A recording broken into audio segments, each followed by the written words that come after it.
রঙিন পোশাক আর আকর্ষণীয় সাজে আদিবাসী নারীদের সমাগম।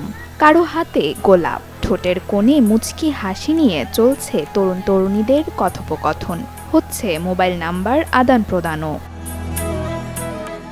এটি দিনাজপুরের বীরগঞ্জ উপজেলার গোপালগঞ্জ এলাকার আদিবাসী মিলন মেলার চিত্র। এই মেলায় তরুণ তরুণীরা নিজেদের জীবনসঙ্গী খুঁজে নেয়। তবে নিজেদের মধ্যে পরিচয় ঘটলেও বিয়ের পিঁড়িতে বসেন পারিবারিকভাবেই। এখানে ছেলে মেয়ে দেখাদেখি হয় ঠিকই, কিন্তু এখানে বিয়ে হয় না। বাড়িতে নিয়ে যায় প্রস্তাব দিয়ে, তারপর বিয়ে হয়। এখানে বিয়ে হবে না, খালি এখানে পছন্দ করবে এবং দেখাদেখি চলবে। এটাই হলো মিলন মেলা। যে এখানে পুনর্মিলন মেলা হয়, সবাই এখানে সম্মিলিত হই, কিন্তু পছন্দ হওয়ার পর পারিবারিক বা সামাজিক ভাবে বিবাহটা হয়। 200 বছর পুরনো এই মেলার ঐতিহ্য এতটাই যে উত্তরাঞ্চলের 16টি জেলার দূর দূরান্ত থেকে আদিবাসীরা আসেন এখানে।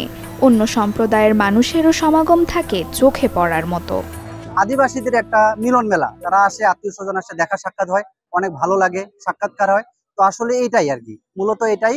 তো আমি আসে, অনেক ভালো লাগলো। মিলন মেলায় উপস্থিত হয়েছে, যে মিলন মেলাটি প্রায় 200 বছরের পুরনো বলে আমরা শুনে আসতেছি।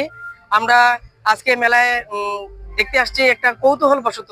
সাংস্কৃতিক যে একটা ঐতিহ্য ওদের, সেটা আমাকে খুব মুগ্ধ করে।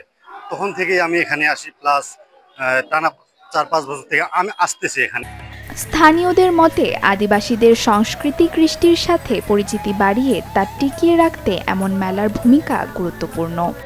এই মেলাটা হচ্ছে মূলত আদিবাসী ভাই বোনদেরকে উদ্দেশ্য করে, তাদের ঐতিহ্য, তাদের আচার আচরণ, কৃষ্টি কালচার এখানে এই মেলার মধ্য দিয়ে তারা পরিবেশন করেন। আমরা আদিবাসী নেতৃবৃন্দের সাথে বসেছি, আমরা এই প্রোগ্রামটাকে যেন উত্তরোত্তর যেন বৃদ্ধি করতে পারি, এটা যেন আরো বেশি শানিত হয়, আকর্ষণীয় হয়, সেই চেষ্টা আমরা করছি।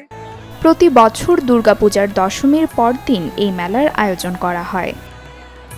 Desk report, channel 24। নতুন বাংলাদেশ গড়তে এলো জুলফিকার স্টিল। জুলফিকার স্টিল, ইস্পাত দৃঢ় অঙ্গীকার।